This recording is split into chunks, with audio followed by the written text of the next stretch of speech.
of Soulful Tea, and on this episode, I'm going to give you some tips and also show you some books that I've been reading to help take care of my mental well-being.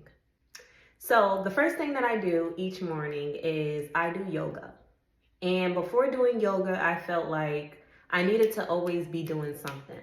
Like in the morning time, I never really took the time to just sit still.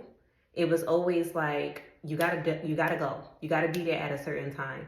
And I think that had a lot to do with my environment because I did grow up in New York City, Brooklyn to be exact. And if you've ever been to New York City, you know that New York City is the city that never sleeps.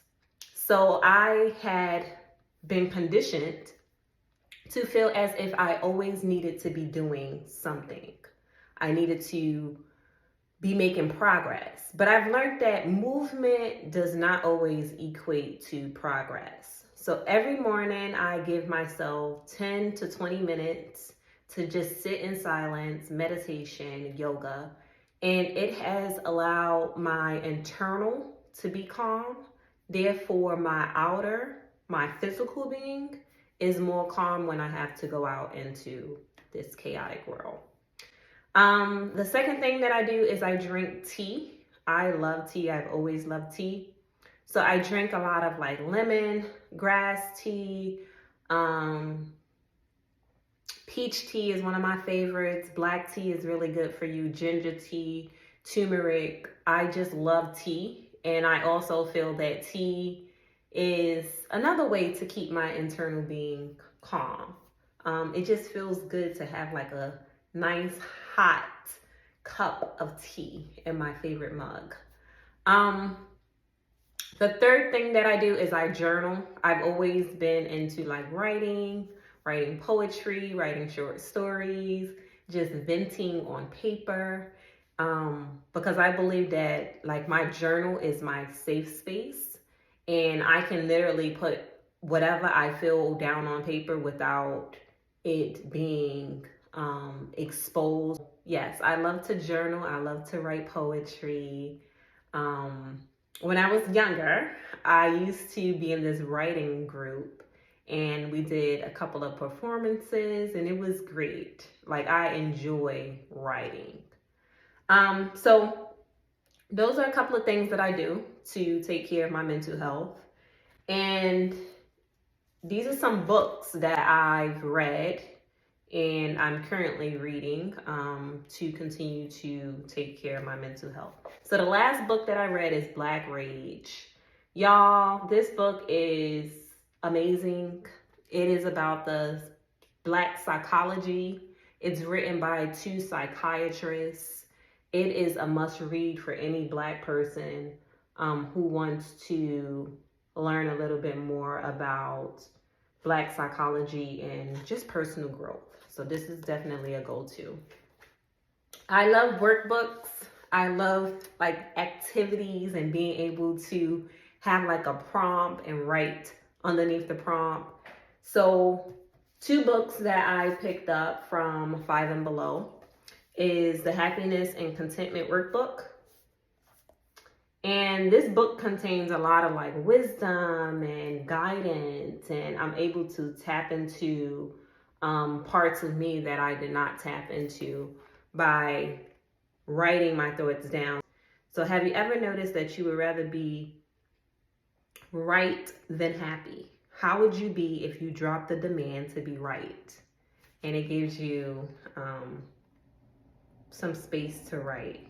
I love self-help workbooks. So this is one. Another one that I have is My Friend Fear. It's actually a poetry book. And I got this from 5 and Below as well. And I love this book because it has like just beautiful colors, beautiful art.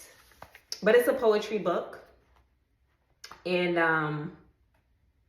yeah, I really enjoy it. I like how it gives you like, when was the last time you felt unafraid?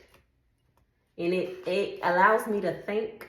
It allows me to process my thoughts and gives me a place in which I can start to begin to write and think. So definitely my friend's here. Black Pain. Black Pain, Black Pain, Black Pain. I've read this book like 3 times, y'all.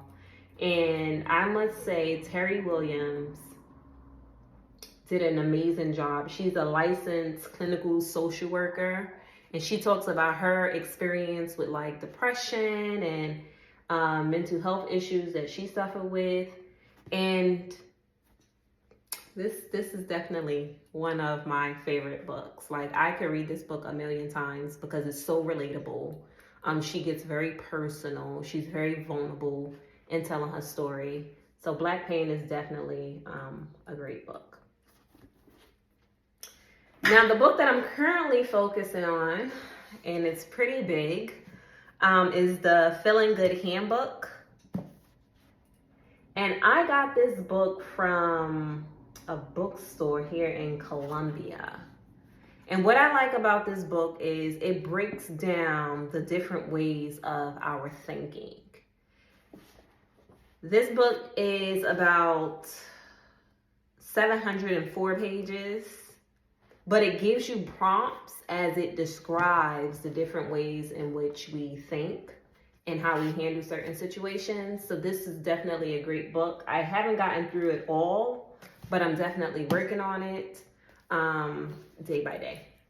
So I've provided you with some tips. I've also showed you a couple of books that I've been reading that help me maintain a healthy mental health.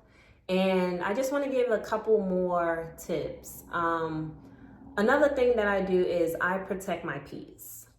I don't have many friends, and I am a loner. And I've learned to accept that on this journey of spirituality and growth and elevation, that I'm comfortable and I'm more happy when I'm alone. That doesn't mean that I just shut the world out. I do still communicate with people, but I try to surround myself with people who are uplifting, who have a similar either lifestyle or a similar thought process as because I am a spiritual person and I do understand that I am living in the Bible Belt. Another thing that I do is I take ashwagandha powder.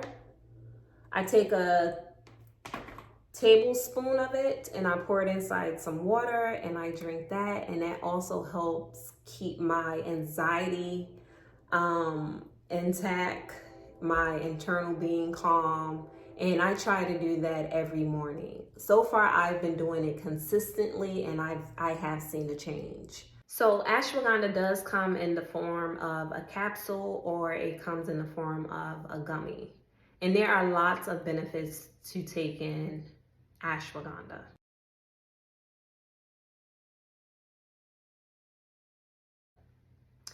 Lastly, before I end this video, I do not go into, or I try not to go into low vibrational places. As I stated on my previous video, that the hospitals are a place that I hate going into because it's a very low vibrational place. I don't go into like clubs anymore. I was never really big on clubbing and being around a bunch of drunk people anyway, but clubs are definitely another low vibrational place. Certain people's homes, like your home, can be a low vibrational environment. And I would limit how much time I spend with low vibrational people as well.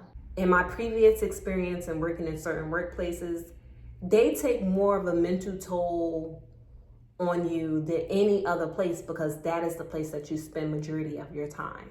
I've learned to just not hold on to people or places that do not do any good to my well-being.